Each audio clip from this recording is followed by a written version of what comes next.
Welcome to episode 195 of the Thunder Underground podcast. Trent and Jason here as always. And this week we've got a special one, I think, for you. I think so.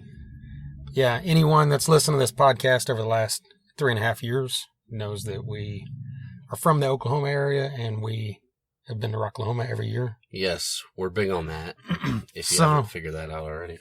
This podcast is very Rocklahoma-centric, as our guest is Doug Burgess, who does DEB concerts and owns D&B Processing, which is relevant because he has sponsored a stage at Rocklahoma now for one or the other for 3 years. Yes. Going into his 4th year, but this year he's more involved as he's going to be booking as well. That's right. We've got a lot to talk about with him. That we do. But speaking of DEB concerts and Doug Burgess, he's our sponsor and has been for quite a while. Look at that. You look shocked. That's awesome. Did I just lay some news on you? You didn't know? Today is, if you're listening to this today, it drops. It's Halloween. So happy Halloween to you all. Hope you're eating your candy corns and those little orange and black peanut butter thingies. Those are fucking disgusting, dude. I thought they were when I was a kid, but now I love them. And it's not because I'm old, you know. It's like when I was like 20-something, I started loving them. Of course you would. You like tropicals. I mean, Jesus Christ. I don't like tropicals. I just bought them to try them. Can we talk about the DEB sponsoring us and all the great shows they've got coming up? Yeah. I mean, come on. A great show coming up is this Saturday night, November 3rd, Tulsa, Oklahoma, Ideal Ballroom, Kix. That's right. K-I-X. I can't wait for this show. This is going to be fucking rad. Yeah, the last many weeks when we've mentioned this show, we have repeatedly said this is one of the best live bands you will see. Yes. And that's not overhyping. That's just the truth. These guys are just flat out hard rock and roll, and they deliver live. I mean, I guess the last time we saw them was at that Dallas show, right? In December the year before last. I think so. That holiday thing or whatever with King's X and Lynch Mob and everybody else. Yeah. But seen them many times over the past decade or so, and they never fail to amaze me. Yeah, they sound fucking impeccable. Yeah. And they've just got out this new album, which is actually a package of Blow My Fuse from 30 years ago. Yes. And it's called Blow My Fuse 30 because it's the anniversary. Remastered. Yeah. And just a couple years ago, they had a new album, which was fantastic as well. Yes. So get out here to check all this stuff out. And I believe you said they're playing the album front to back, right? Yes. They were on Eddie Trunk Monday. Steve and Mark from Kix and said they were playing the album in its entirety, plus other stuff. Right on. Yeah. Well, Sweat and Bullets and Rocket Science are opening the show up. So if you're in the Tulsa area and you still need tickets, hit one of these bands up on their Facebook page, buy them from them. It helps them out. You save a few bucks from service fees. If you're not in the area and you're coming in, you could probably still do that. If not, you get these things on Stubwire. Yeah. Then, December 8th, the day that we lost Dimebag, LA Guns will be here. I know Tracy Guns was a friend of Dimebag, so maybe he'll throw in a little Cowboys from Hell lick. I hope so. Yeah. LA Guns actually played there about a year ago. I saw them, and they were fantastic. So I'm sure they will be again. But even more excited for you and I is that Junkyard is also on this show. That's going to be awesome. I can't wait. Yes, a bucket list band for both of us. Yes, definitely. You think of all the bands from this era, there's a pretty tiny list of bands we haven't seen. Yeah. It's pretty much them and Dangerous Toys and pretty much, yeah. And Spread Eagle. Oh my God. So maybe one day Doug will book Spread Eagle and my dreams can become reality. One could only hope, Trent. Switchblade Serenade. But anyway, back to the topic at hand. Grind will be opening that show up. We love Grind, so hit up them if you're going to see LA Guns and Junkyard. Then moving into 2019, February 13th, the day before Valentine's Day. Yeah. Like I mentioned last week, the love of Jason's music life, Biff Byford. And Saxon will be at the Ideal Ballroom. I can't fucking believe it. I know, it's amazing. It's going to be nuts. And even better, our friends in Down for Five will be opening the show along with Mudflux. Oh, man. What a night. Saxon is a sight to behold live. Yes. Biff Byford was on his podcast back in the spring, so go look that up as well. But yeah, all this stuff coming up, plus DEB concerts. We'll be announcing more stuff in the coming weeks and months, I'm sure, as well. So once again, thank you to them for their sponsorship. We're going to play some music now. Okay. It's Halloween. Core Rozic sounds like a band that might fit this bill for a band to play on a Halloween episode, you think? Let's do it. All right, this song is called Vengeance Overdrive.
Vengeance Overdrive from Core Rozic. That is actually the title track of their new album. Great stuff right there. Oh man, that was a tune and a half. Yeah. Yeah, these guys know how to kick some ass. This song is great. This whole album's great. So look them up. They actually came to Tulsa here a few months ago, and we got word that they may be coming back sometime in the spring. So be on the lookout for that. Speaking of Rocklahoma, they've played there as well. So I'm sure if you're from this area you're familiar with Cora Rozic. If you're not, look these guys up. They're a pretty good band. Yes, they are. Speaking of good bands, your favorite band's releasing their thing. Isn't that this Friday? What? Or is that next man, Friday? Yeah. Well, let's not talk about it. I'm bummed out. Why are you bummed out? I can't Oh, afford because it. gotcha. Jesus Christ, $200, $180. I don't know. Well, I'm gonna have to. It's $180 now, but 3 months from now you'll be able to get it on Amazon for $125. I know. Because I think the Master Puppets one's on Amazon now for like $120 or $130. Really, yeah. But the Injustice for All remastered, deluxe, whatever the fuck, But yeah, I'll get it eventually. It'll be all good. So yeah, looking forward to hearing that. No, the bass is not going to be turned up, but No, I'm sure it'll not. still sound cool remastered. Nor does it need to be. Right. Jason Newsted. And you can send me hate mail on that. I don't care. But just what were you about to say? No, I said Jason Newsted said he doesn't think it should be. Exactly. And he doesn't have to say that to be political. He's been in that band for 15 years now. So exactly. So all complaints can just be shut down with that statement right there that you just said. Yeah. Send any complaints you have about that to CJ McClellan. You can send it to go cry somewhere else at fuckyou.com. That's where you can send those complaints to. Okay.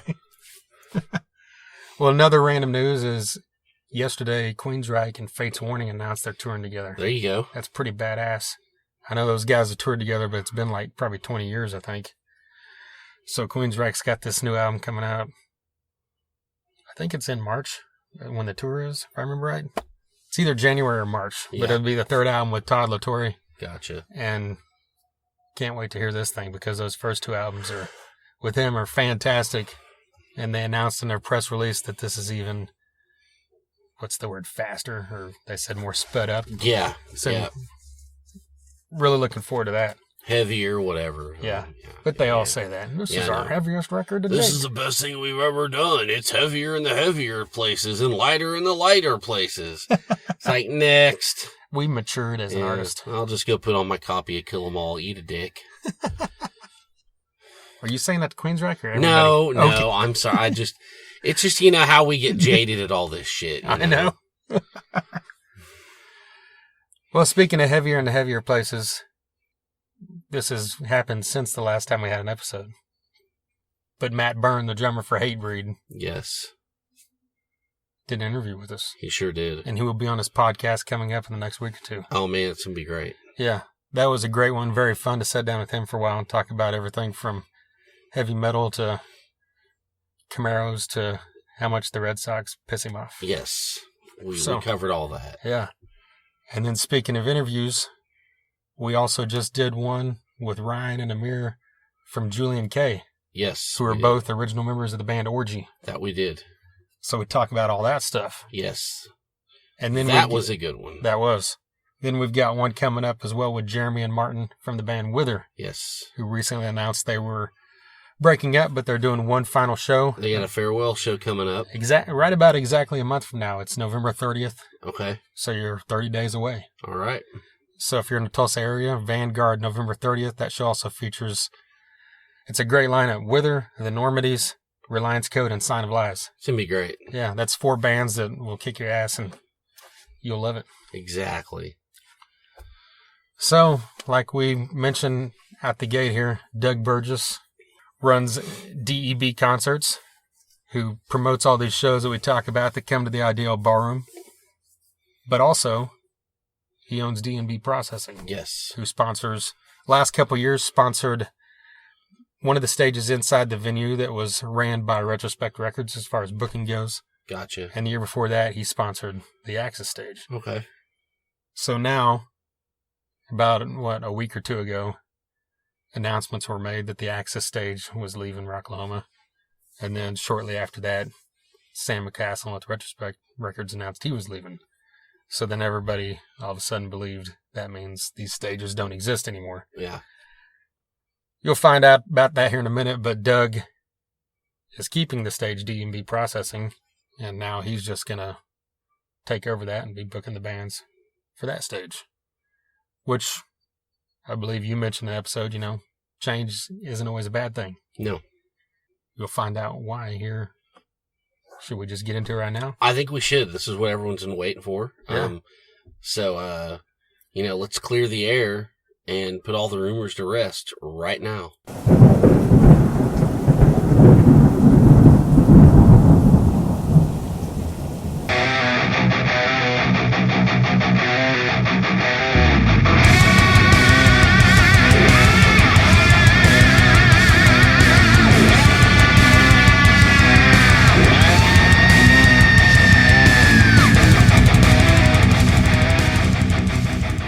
Well, first off, thanks for sponsoring Yes, this thank you very podcast much. for quite a while now.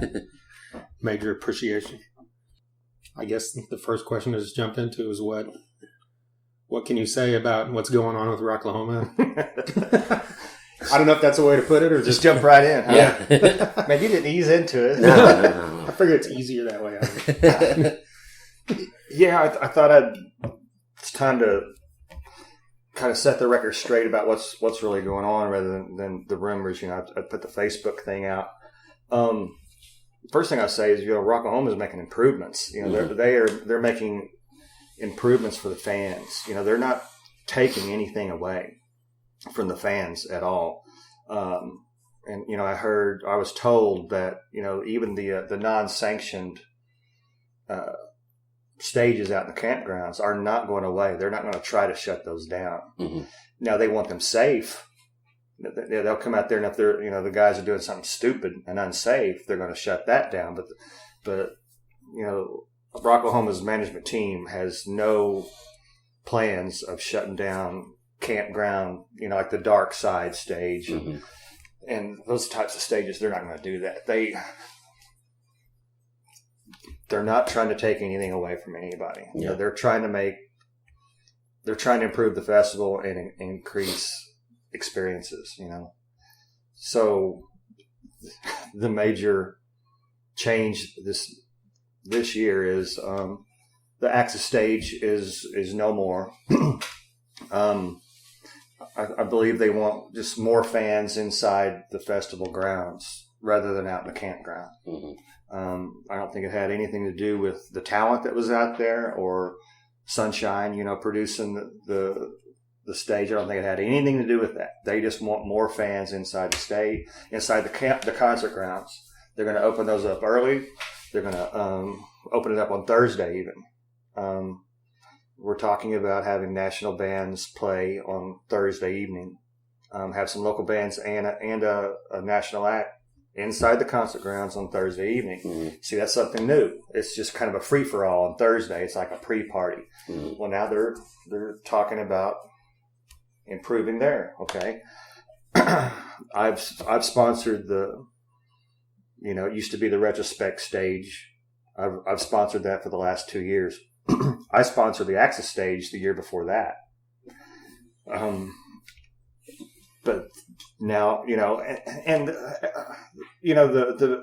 Rocklahoma management team, and I'm talking, Dave and Sharon and Mark and all those guys plus AEG, they know I'm a concert promoter here in town, so I'm booking bands all the time. I'm booking local bands all the time. So they asked me if I could book a bunch of bands for Rocklahoma. I said, well, sure. I said, these bands are beating down my door anyway, wanting to play at the IDL Ballroom. So I think Rocklahoma wants to go into a local.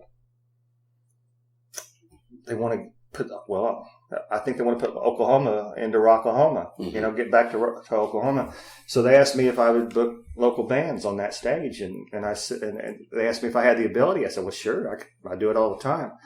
So that's the major change.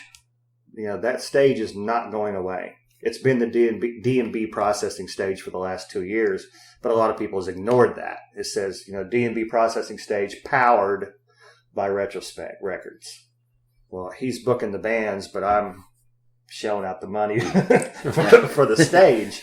But now I'm still sponsoring the stage, and I'm doing the booking. That's what's going on with that stage. And plus, now I'm doing the booking for the local bands, for the up-and-coming bands. And I'm saying local bands. I'm talking, I want bands on there from Kansas, Missouri, Arkansas, Texas, Oklahoma, the middle of the country. And I don't have any problem with any of the bands that Sam had on that stage, from Sweden, Australia, L.A., New York, New Orleans. I don't have a problem with any of those bands. They were all great bands. I watched them. We're just changing. Yeah. We're going back local. The festival they're going to bring in local food. They're going to have local restaurants in there. Now you can get, instead of a corn dog, now you can get, some Tulsa restaurant catering stuff, some better stuff there. So they're improving. Andolini's Pizza. Exactly. That was mentioned. So they're making changes, but it's improvements for the fans. It's not Definitely. It's not improvements. It's not big corporation, greedy money grab changes. They're trying to bring more people in, and to do that, you have to have more experiences. And that they just, it's unfortunate that Sunshine and Sam are no longer going to produce a stage. That's unfortunate, but it's in the long run, it's to improve, fan experience. Yeah. Well, the reason they didn't want that stage in the campground, I'm to understand, is because of the new liquor laws, right? Something to do with that? No. Or no? No, not really. I mean,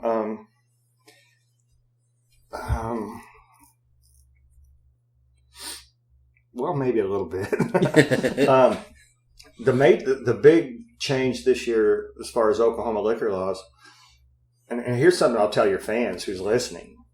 This is how close Rocklahoma was to not ever coming back. Mm-hmm. The Oklahoma liquor laws almost destroyed Rocklahoma. If Rocklahoma's management team and AEG hadn't sent lobbyists to Mays County and lobbied for them to change the liquor law for Sundays, and they did. Mays County changed the liquor law where you can buy liquor. There's no beer and liquor anymore in Oklahoma. It's all liquor. Yeah. There's no, it's beer was a beverage.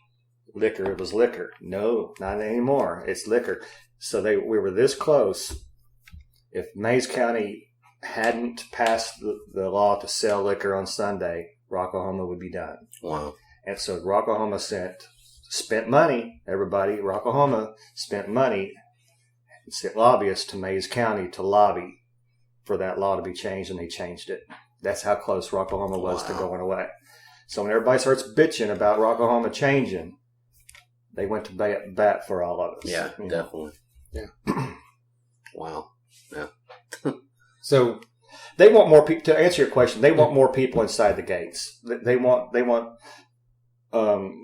people inside more people inside the concert grounds earlier. Right.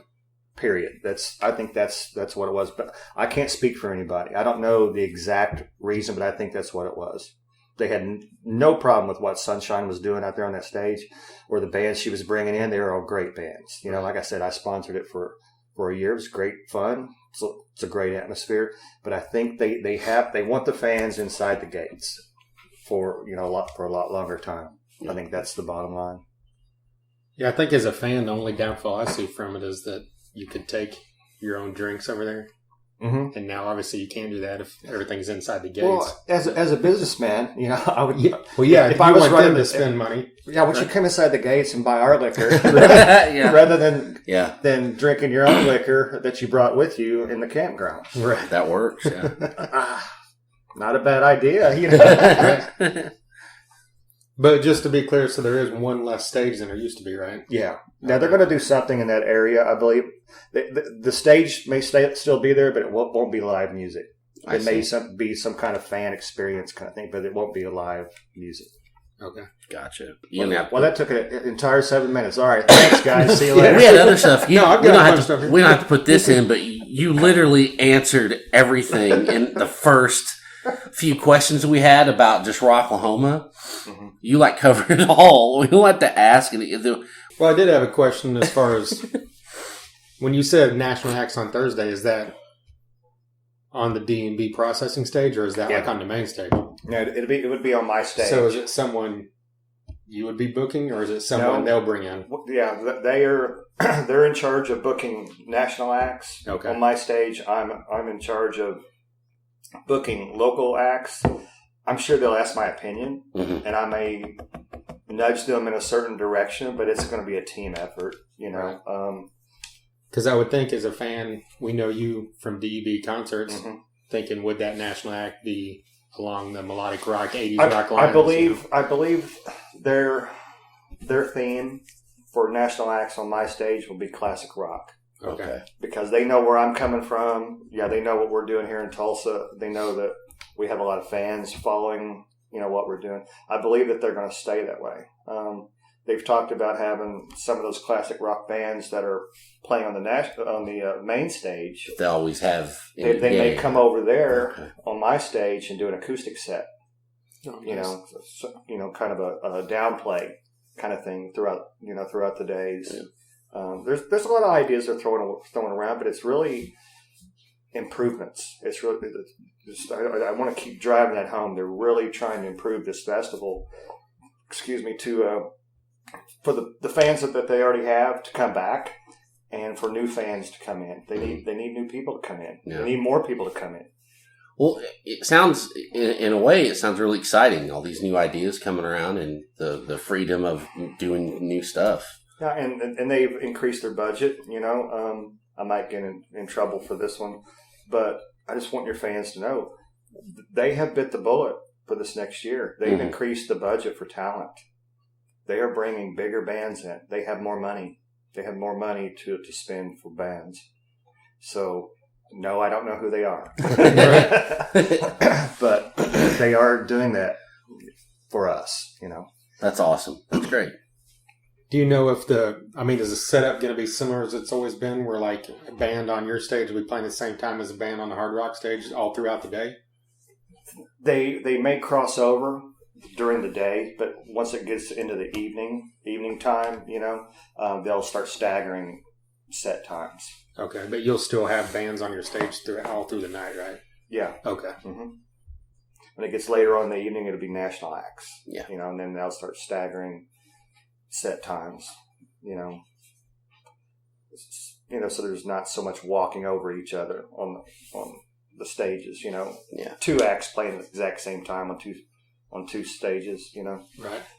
Yeah. Like last year, Lynch Mob was playing on the second stage, and I don't even know who this band was on my stage, and I'm over there watching Lynch Mob, of course. Yeah. So was everybody else. I look over and there's like 3 girlfriends watching the band on my stage. And I'm like, that's what I was thinking. Oh, it must be their girlfriends. Those poor kids. Oh, God. Hey, we've all been there. Oh, yeah. I've been there. That's awesome. Well, speaking of, not to totally change the subject, but speaking of festivals, I mean, there was rumors for a while that there was going to be another Streets Gone Wild, but then you said you wanted to focus on just individual shows. Is that a possibility? Something you would ever look into again, doing a festival on your own? No. Okay. And here's why. Y'all set the record straight with that, because your fans don't know.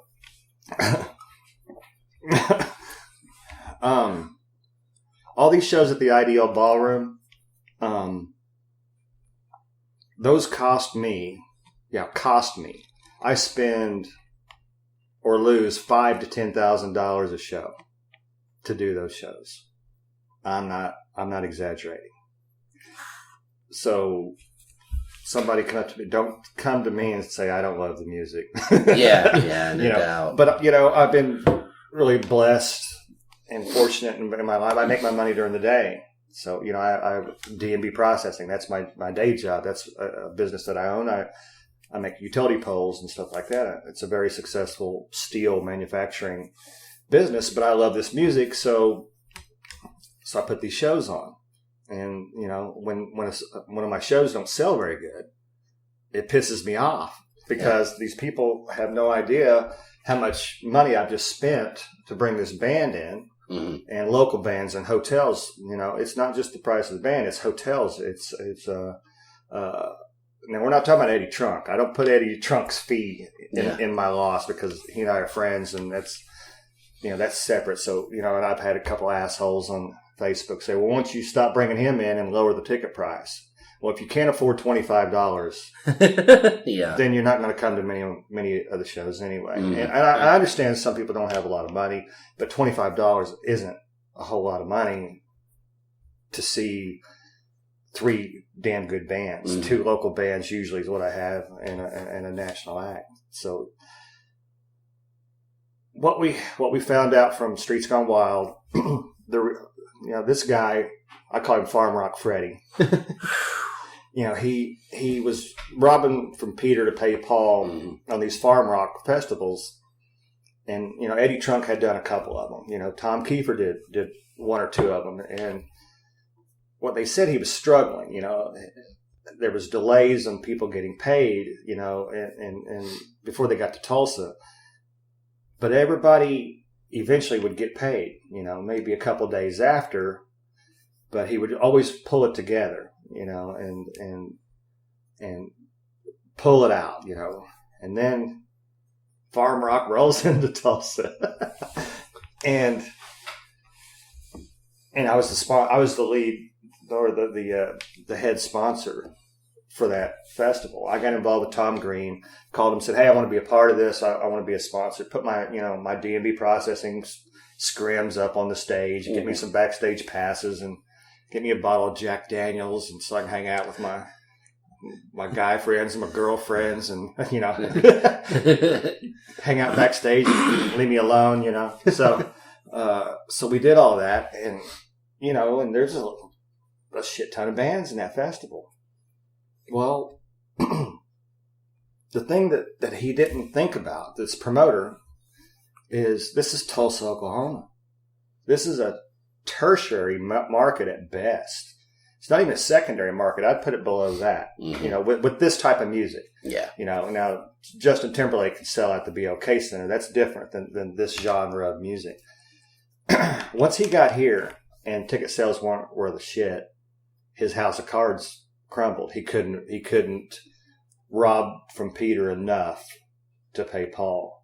He even came to me before the show ever got here, and wanted me to be an investor for fall shows. And this is what he was doing. He was finding investors, he was saying, way in the future, but what he's trying to do is just get enough money for the next town.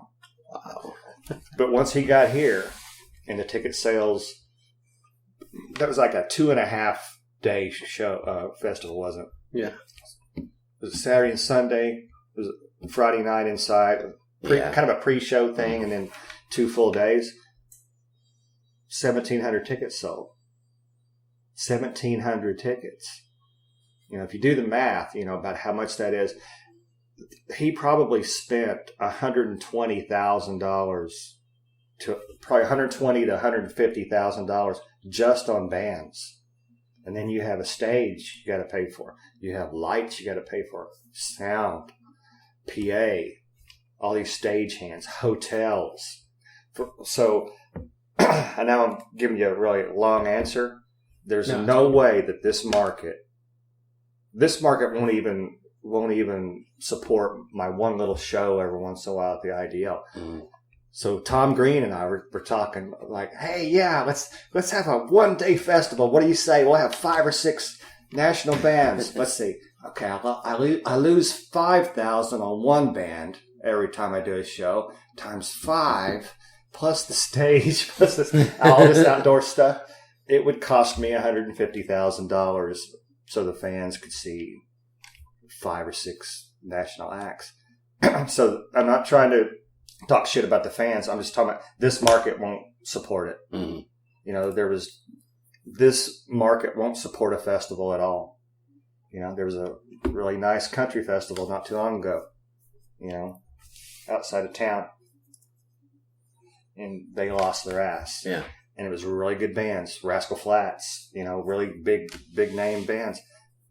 This market, for some reason, will not support it. I don't know why. Rocklahoma is the only successful festival that's been around. Yeah. So that's why, no, we're not going to do that. It's just, there's just not enough. I can't sell enough tickets to make it work, Well, is the DEB concerts something that you just plan to do indefinitely, or is it something eventually you're going to be like, I'm tired of losing $5,000 or whatever? I mean, that's a good question. Not to sound bad. I just I wish more people would come out to the shows. I will say that. Whenever I bring a band to town and I lose, and I look at the ticket sales and they're only 200. Yeah, I think, why am I doing this again? Oh yeah, so I can spend a bunch of money. Mm-hmm. It does feel good when I'm doing the shows and people walk up to me and shake my hand. Hey, thank you for doing this. Yeah. And I know all those people, but there's not enough of them. Mm-hmm. Yeah. So, and then, I'll get the occasional comment on our fan page. Well, I just didn't come to this show. I saw them about a year ago, so I just set this one out. Yeah. Yeah, that burns me up. I go, okay, well, get used to that. Yeah. Because there may be a lot more of it. You setting that one out because we do need more support. Yeah. I do need more people coming. Now the people who are there at every show, love you guys. Thank you very much. You guys know who you are. But these people, these satellite fans that just pick and choose the shows, they're the ones that's going to ruin it for everybody eventually. I can't keep doing it. I could if I want to, but it's just too much money. We need more support, to be honest with you. Definitely. Well, you mentioned, your involvement with, the original Streets Gone Wild and all that stuff. Like, is that the first thing you did that kind of led you into the promoting, or did you do this before DEB? No, that was that's how I got into this, because I met Tom Green there, owner of the IDL, and I met Eddie Trump there, and I was kind of behind the scenes, and I saw this shitstorm going on behind the scenes. Fans didn't know that how close Saturday night didn't come. It almost got canceled because there was no money to pay the bands. I didn't bail them out.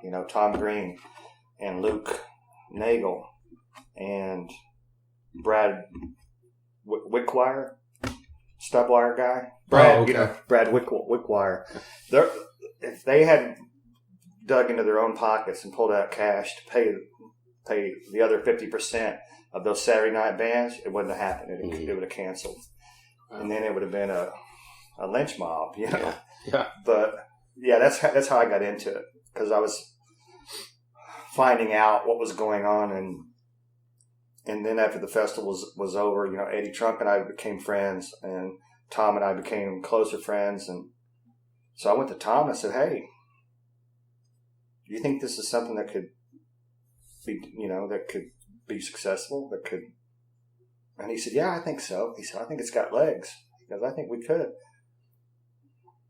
I said, "Okay," and we thought about that for a while, and then I went to him on a different occasion. I said, "Hey, let's just start out small and just book bands every once in a while at the IDL." I said, "Is that okay with you?" And he goes, "Hell yeah." I said, "Okay, I'll make you a deal. If you'll show me how to start booking these bands," because I didn't have any idea what I was doing. Mm-hmm. So you show me how to do it, because he used to do D-Fest and all that stuff, so he knows how to do it. I said, "If you show me how to do that and show me how to promote, I won't go to any other venue but yours. I won't go anywhere else. And that's why I won't go to the Canes or any other venue, because I gave him my word I wouldn't." That's how I got into it. Yeah. So is it something you'd ever thought about before that moment? No? Like back in the day? Yeah, I think so. Yeah, I was a sound man for several bands in the 80s. I started out with Beast. It's Doxy now. Beast and Streetwise and Passion. Amethyst. Flax and Harlot. I was a sound man for all those bands. With Dale Thompson and Mike Tuttle and, Kevin Bunch, all those guys. So it's never left me. And that's why I'm, midlife crisis, I guess. You take the music you take the man out of the music, but you can't take the music out of the man. There you go. So it's never left me. So this, I don't know, this is just something, it's just, I knew I wanted to do something, but this just came along, I just kind of wanted to be a part of that festival. I heard about it. I go, man, that's right up my alley. Yeah. You know, I just did it for backstage passes.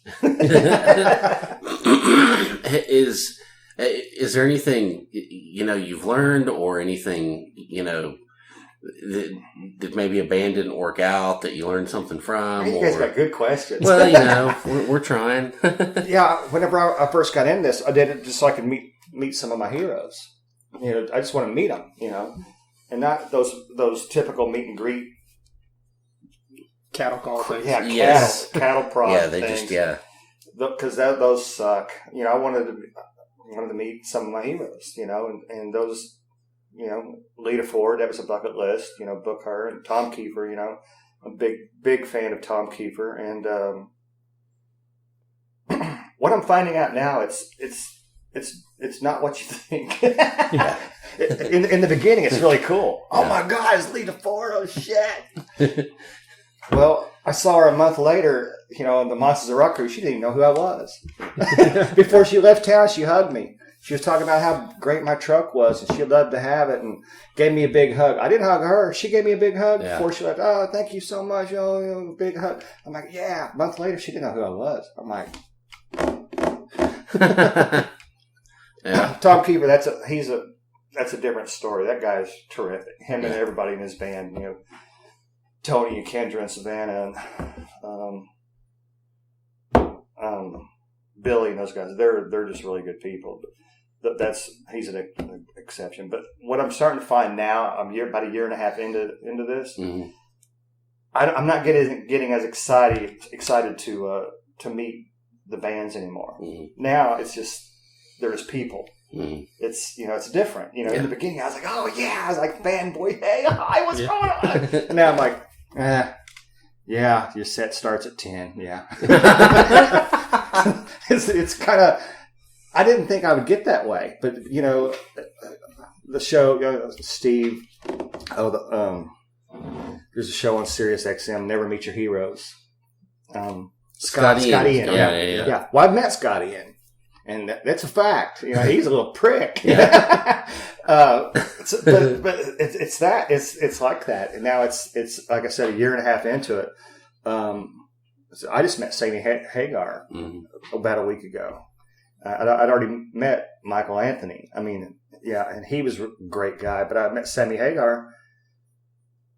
But what I found, you know, he's big bucket list, way above Lita Ford. I mean, I've been wanting to meet him, and not in one of those meet and greet settings. So I got to meet him, hang out with him. He made me a drink, you know, stuff like that. It's different now. Now that I've been in the business for about a year and a half, you can't go in there and meet these guys and be all fanboy because they want you to leave. Yeah. You know, you got to go in there and talk to them just like we're talking now. That's what you got to do. Yep. And that's hard for me to do. That's really tough. You don't want to get labeled a punisher. That's what they call them, I've heard. Oh, yeah. I don't ever want to be a punisher. Yeah. Well, we can relate because, you know, we started this. I was nervous as shit. Some of these first few we did, you know, like one of the early ones we did was Joey On from Warrant. And I'm like, this is like one of my first favorite bands when I was 12, you know. And yeah, exactly. We walk in there and he's just like, pours us a drink, and I'm just like, this is freaking weird, but we acted normal, and from that point on, it just was easy after that, you know? You know, and it's like, he's so fucking cool, and then Stephen Sweet comes in, and he's like mean mugging us, like, what are these guys doing here? And we're like, oh shit, so it's just like this, it was so weird, you know, but yeah, you're exactly right, you just be cool. But once I was around Sammy for 5 minutes, I wasn't the fanboy, because I just kind of fed off of him, and he's just a regular guy. There was no ego. There's no rock star bullshit. He was just a guy talking. Yeah. And I'm like, so the fanboy thing kind of left. So it's losing its luster. Yeah. You know, after a year and a half into it, it's the fanboy thing starting to fade away. And I'm like, these are just people. They're just people, you know? Exactly. But there's got to be someone else, right, besides Sammy that would make you a little nervous to go in there, you think? Eddie Van Halen, maybe? Oh, God. Oh, yeah. I would lose my shit. I'd be the Punisher. Yeah, Yeah. yeah. Eddie Van Halen. I'm trying to get Ace Frehley. I've been working on Ace Frehley. People, I still get that on the fan page. Yeah. I thought you were going to book Ace Frehley. Well, yeah, so did I. You got to talk to Ace. You know? It's. I'm sure it's not as hard as it's not easy as people think. No. Yeah. He. He doesn't do that many shows until he gets on a tour. Until they announce he's coming across the country. I could get him a month from now. No problem. Fly him in here. $40,000. Yeah. No, you got to wait till they're routing through here, and he just hasn't done that since I started doing this. He probably will next summer. Yeah. And if he's coming through this area, yeah, I'll get him. But he's a little out there. Yes, he is. He's a little. You can just watch or listen to any interview with him. Like, man, this guy. Yeah, and that's how he makes decisions too. He's like, "Well, I don't know." Yes. Well, is there any, like, you don't have to name names, where there are other bands you've been trying to get that are elusive to you? Not really. No. That's cool. If you have the money, they'll come see you. That's that's a big misconception with fans. They'll ask, why doesn't so and so ever come to Tulsa? They don't like Tulsa. Yeah. No, it's because Doug hasn't shelled out enough money yet. Right. They'll go to wherever the promoter makes them an offer to go to. Yeah. Yeah, that's how they think. A lot of fans, and I used to think that's the same thing. They thought it was up to the bands where they go. Bands don't give a shit where they play.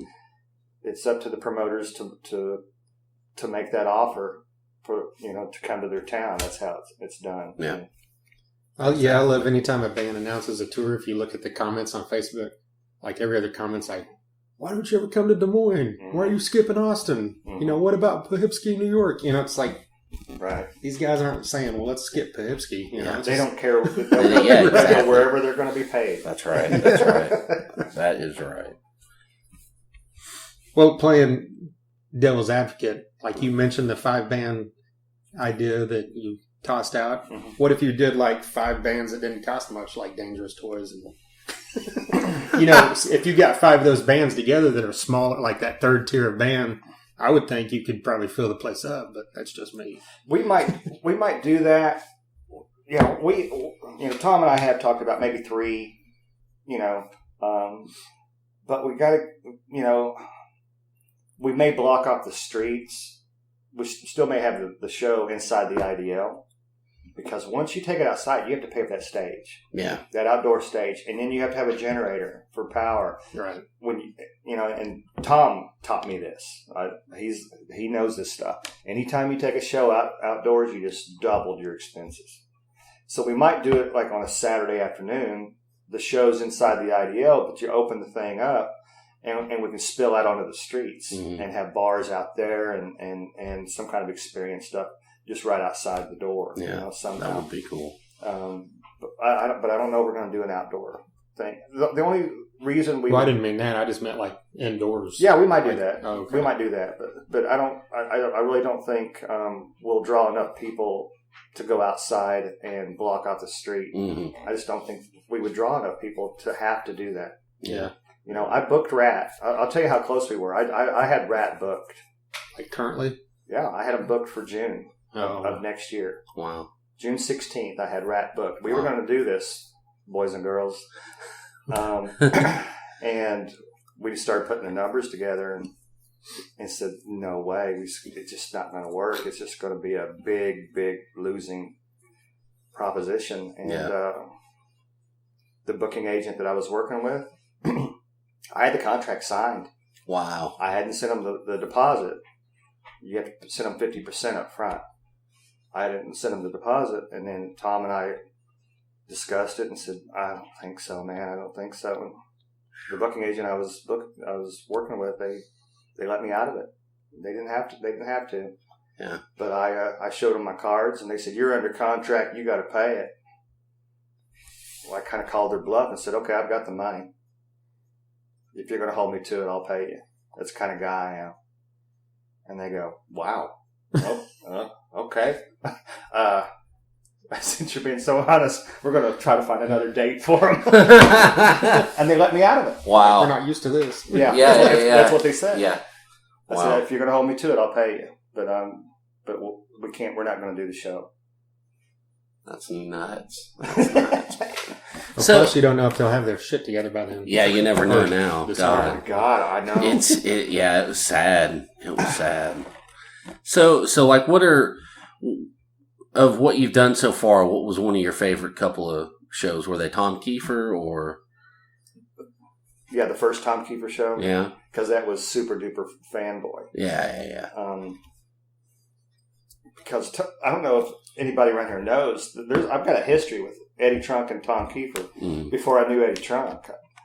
Whenever Cinderella came out of their several year hiatus, because of Tom's vocal issues. Yeah. He had 8 surgeries on his vocal cords. I saw him at Rocklahoma. It was the first couple of shows that they came out of their hiatus. And I thought he was lip syncing. I thought he was singing to a track. Wow.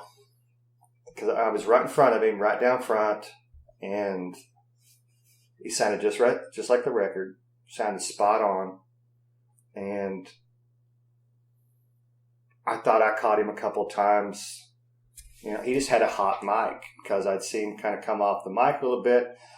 But it was probably the delay. Had a little delay on the vocals. And I called into Eddie Trunk's radio show, national radio show, and I said, I just saw Tom Kiefer or Cinderella at Rocklahoma, and I think Tom's singing to a track. And he said, why do you think that? I said, well, I know about his surgeries, all these issues and I said, he sounded just like the record. And I said, now listen, if the band is listening, I apologize if I'm wrong. I said, but he sounded terrific, and I just don't think he could sound that good after everything that went on. So I started this big controversy around the country. And again, I didn't know Eddie at the time. I was just a fan listening to the show. And so Eddie kept talking about me several weeks after that. And he goes, I'm going to go see Tom Kiefer M3, and I'm going to report back because this fan thinks he's singing to a track. And he goes to M3 and he comes back and he says, I talked to Tom about that. And he says, oh, he's not singing to a track. And he said, and I'll let everybody know he's not singing to a track. He is singing live. He said, I tried to catch him. No, he's singing live. Wow. And then he had Tom in the studio. I don't know, a couple weeks after that, and I called in. So I called in to talk to Eddie and Tom. Eddie goes, hey, Tom, the guy that thought you were singing to a track, he's on the phone. He wants to talk. Is that okay? And Tom Kiefer's real shy. I mean, really shy. He goes, yeah, well, sure, okay. So he gets me on the phone. I'm on the radio with him. And he goes, yeah, here you go. This is Doug from Tulsa. He says you're lip syncing. Oh my God. Yeah, so I get up and then I go, hey, Eddie, what are you doing? Trying to increase ratings? I said, that's not what I said. I said he sounded good enough that he sounded just like the record. So he could be singing to the track. Yeah. But anyway, so I talked to Tom, and Tom, Eddie said, that's the ultimate compliment, wouldn't you think? And he said, Tom goes, absolutely. So we cleared it all up, and so I had this history with Tom, and then like, I don't know, 6 or 9 months later, Tom is on the show again, and I call in again. This little fucker from Oklahoma won't go away. He just won't go away.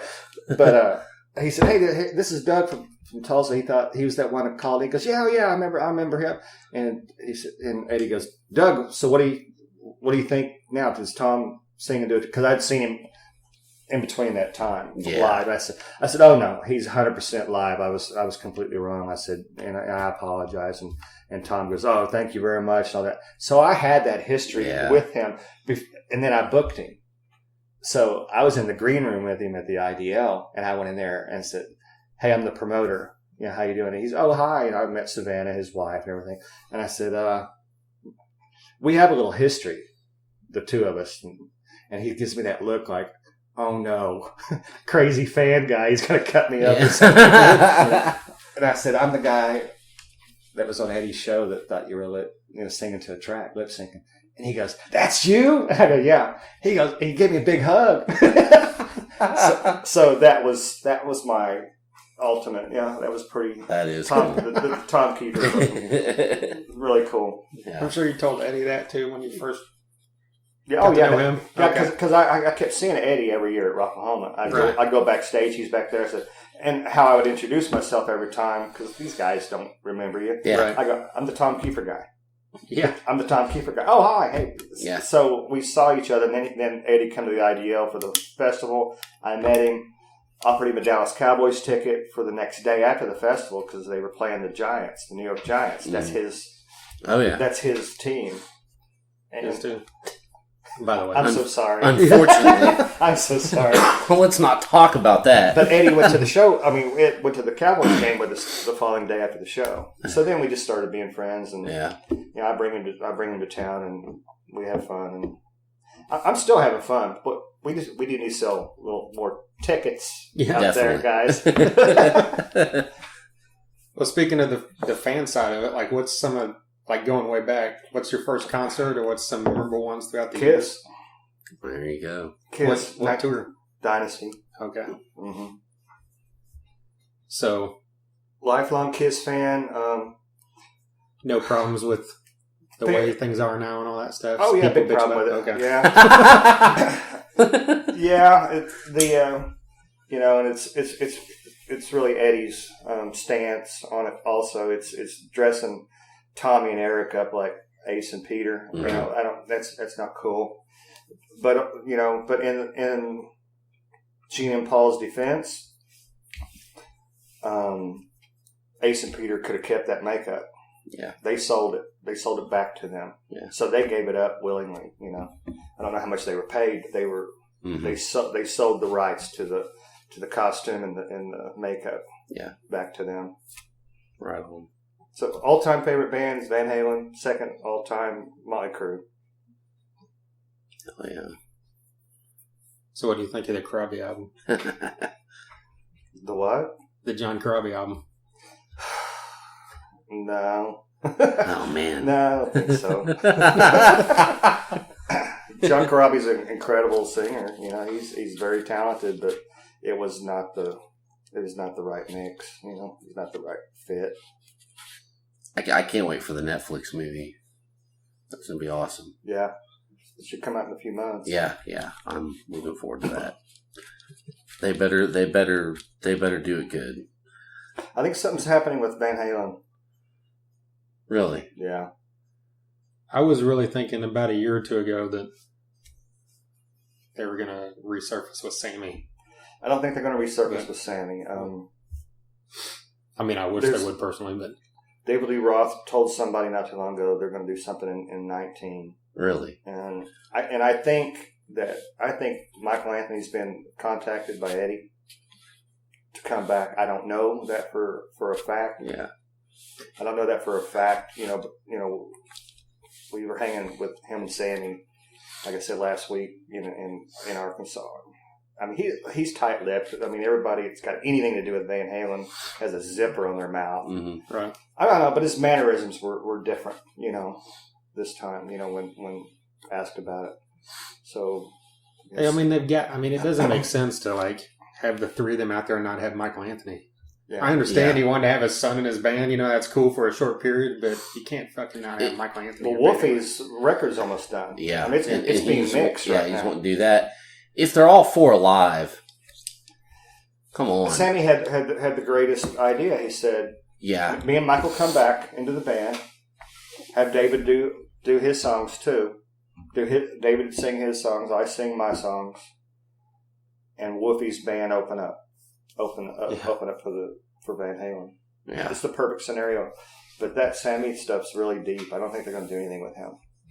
Yeah. It's sad too because he can sing circles around David. Yeah. Oh, yes. See, that's the other thing. You got to wonder, would David Lee Roth want to do that because he's going to be upstaged by the guy that goes on Sure. probably before him, even though his music came after Yeah. him, Right. Exactly. I agree.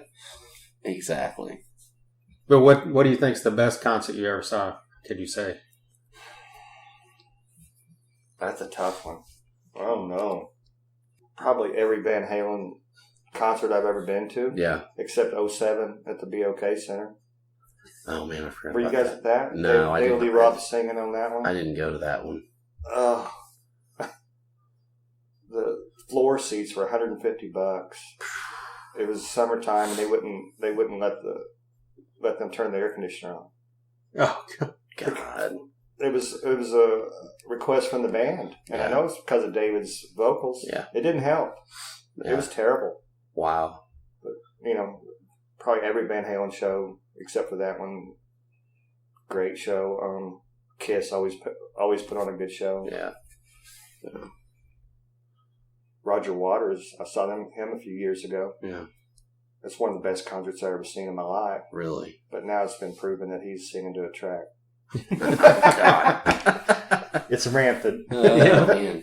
Well, yeah, it's, when we saw Maiden in Oklahoma City, and it was during the summer, and it was like known, he put out a thing, no air conditioning, because Bruce didn't mess up his vocals. Yeah. And it was so freaking hot in that arena. Yeah. Holy crap. And Iron Maiden, I've seen them, gosh, a lot of times. And they're always incredible too. Yeah, yeah. Hey, before I wrap this up, we're talking back on the Rocklahoma thing, local bands. Now this isn't, I haven't approved this with any of the bands, but I will go ahead and put that out there. A few of the bands that I'm looking to book for Rocklahoma here in Tulsa would be, everyone knows who my favorites are, Yeah.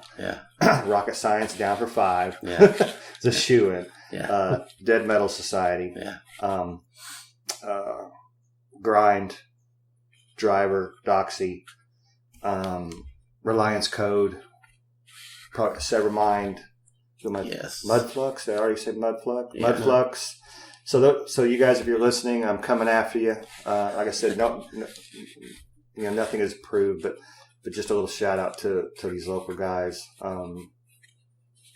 know I'm forgetting somebody because I don't have a list in front of me. Yeah. But you guys are First Strike. First Strike. Oh, Yeah, nice. I want you guys back. So if you listen to this, Hell yeah. I'm coming after you. One First Strike guy will listen to this, we know. Yeah. Or that was in First Strike. Well, he was when they played last year. Yeah, that's right. Yeah, Deep Trillo. Yeah, he's trying to double dip. Yeah, he's already lobbying. Nice.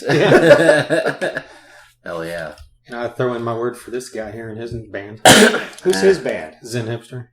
Oh, They just reunited. I just saw a video on them. They suck. Yeah, Thanks a lot. that's a good point. Yeah, that was on the list. Yeah, yeah, probably get them too. Yeah, Awesome. Hey, we'll do it. I want the Tulsa flavor. I want Yeah. the Tulsa industry represented. So all those bands I just mentioned, and Zen Hopper, whatever it was. We'll go with that. So everybody chill out. Everybody I just mentioned, you guys are playing. And don't fuck with me about what time you're playing and who plays first and who plays last. Right. Oh, man. Somebody has to play first and somebody has to play last. Somebody's got to do it. Take one for the team. Right.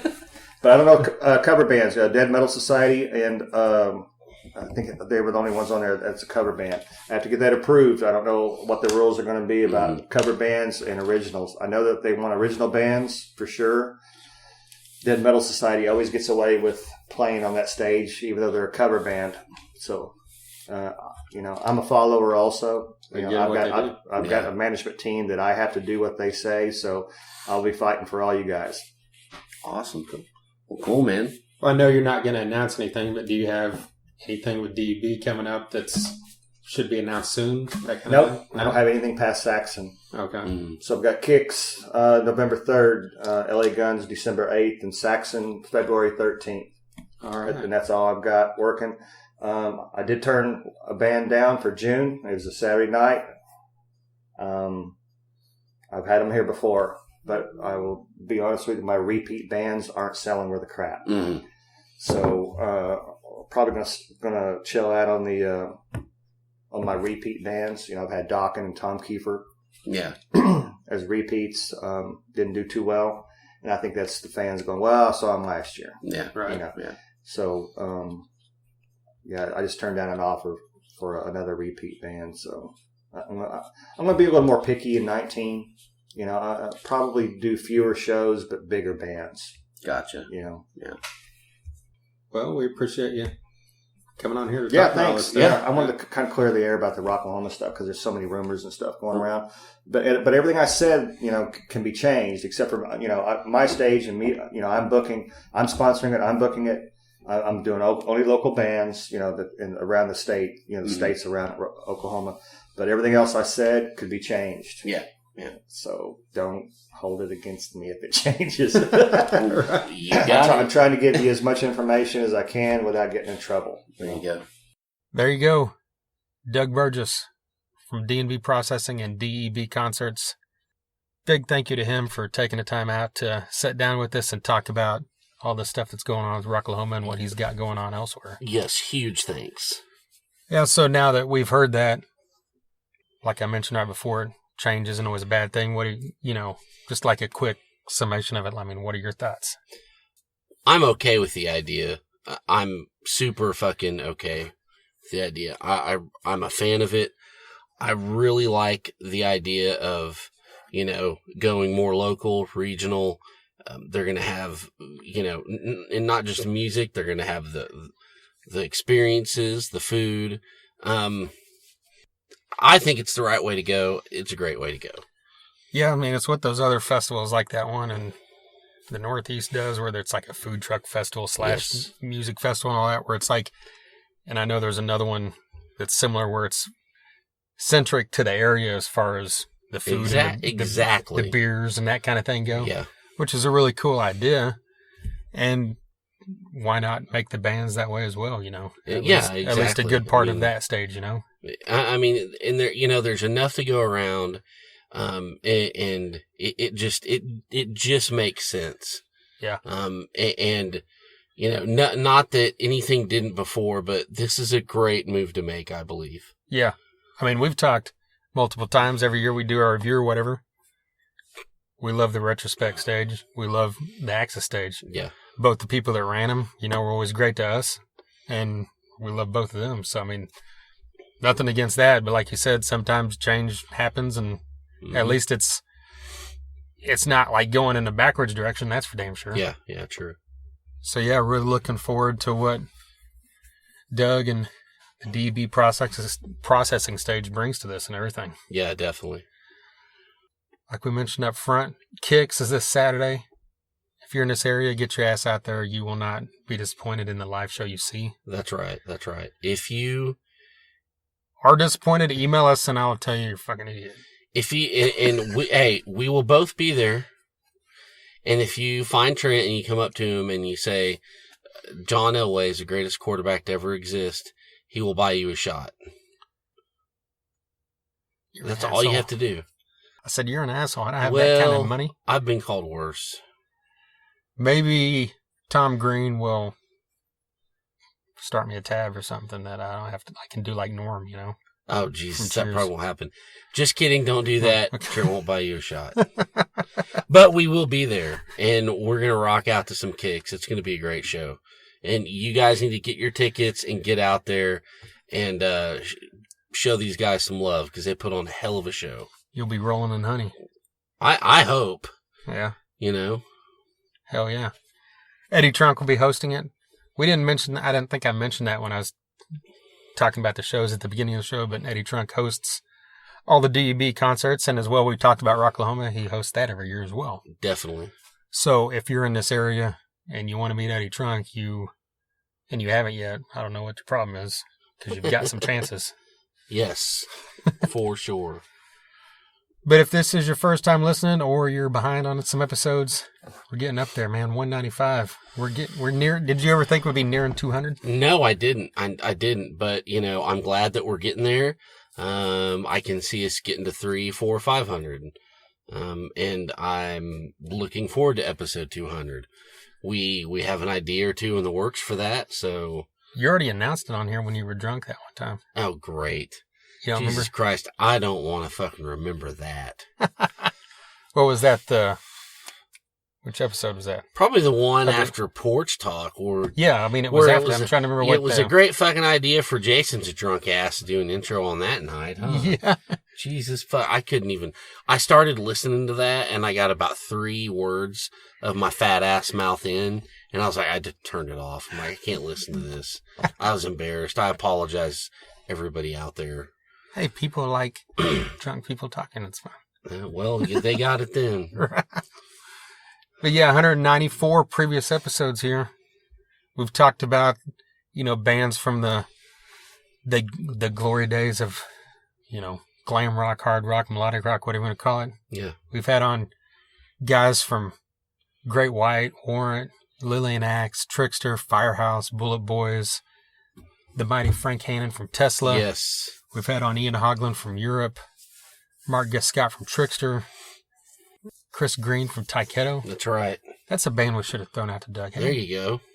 You could throw that on that thing I was talking about with the, Dangerous Toys and Bullet Boys and Spread Eagle show. Throw Taiketo on there. You got to get Spread Eagle in there one more goddamn time. Hey, Tor, how about replace them with Tora? How about that? They're from Memphis. They can drive over. I said that once like a month or two ago, right? I'll fucking drive there and pick them up in a van. Save them some gas money. Who else have we had on the show, Trent? No one from Tora yet, unfortunately. Motherfucker. But I'm gonna leave. I'm gonna go. Okay. Do you like thrash metal? Because we have had on guys from Death Angel, Battlecross, 2 members from the mighty Megadeth. That's right. Including Dave Elfison. Elfison or Ellefson? Dave Jr. There you go. What would you do without me? Don't answer From that. Elfison. Probably a lot of cool shit. Elfison. Elfison. Dave Elfison's coffee company. That's right. But yeah, who else? Shooter Jennings. Shooter Jennings. Like we mentioned earlier, we had Biff Byford from Saxon. We had Damon and Ricky from Black Star Riders. John Connolly from Seven Dust. Tim Salt from Clutch. Wino from The Obsessed and Spirit Caravan. Kirk Winstein from Crowbar twice. Jimmy Bauer from Super Joint Ritual. Or Super Joint and Down, Mike Dean from COC, we've had on guys from Miss May I, He Is Legend. I mean, there's something for everybody out there. Just go back through all of our shit. You're gonna find something you like. Night Demon, twice, love those guys. It's great. And, we've, Doug mentioned a lot of local bands. We've had on Driver, we've had on Severmind and Grind, Down for Five. We've had these guys on there. So, I mean, it's vast and it's great and you're going to find some shit you like. Just check out some old episodes. That's right. We mentioned all these bands, but we didn't mention Gene Simmons. I need some kid who hasn't wiped his first cum stain off his leg to tell me what I need in my life. Yeah. Gene Simmons from Kiss. Yeah. Bruce Kulick from Kiss. Doug mentioned that was one of his 2 favorite bands, so there you go. There you go. We haven't had on anyone from the Van Halen camp yet. No, not yet, but you never know. So, I mean, it's going to be great. Yeah, so just go back, check it out, soundcloud.com/Thunder-Underground. You can also listen on iTunes, Google Music, Stitcher, TuneIn. If you've got an Echo from Amazon, just say, Alexa, play the Thunder Underground podcast. That'll happen from TuneIn. Nice. I don't do that because I don't talk to fucking machines. Yeah, you do. You at your work all day. See you over there mumbling to yourself and those fucking machines. How do you know you don't work where I work? I've heard from Big Mike. Oh my God. I'm really getting out of here right now. TheThunderUnderground.com. We've also got merch for sale. We've now got shot glasses. We've got koozies. We've got t-shirts. We've got stickers, magnets, bracelets, all that great stuff. More stuff to come as the days passed. That's right. That's it, right? I think so. All right. Until next time. Well, you want a beer before we No, go? I'm good. Yeah. I'm fine. All right. Well, what do you got? He's got all kinds of stuff back there. I don't even know. I got a Corona, and Corona's great. That'd be great. Thanks. Thunder Underground, y'all.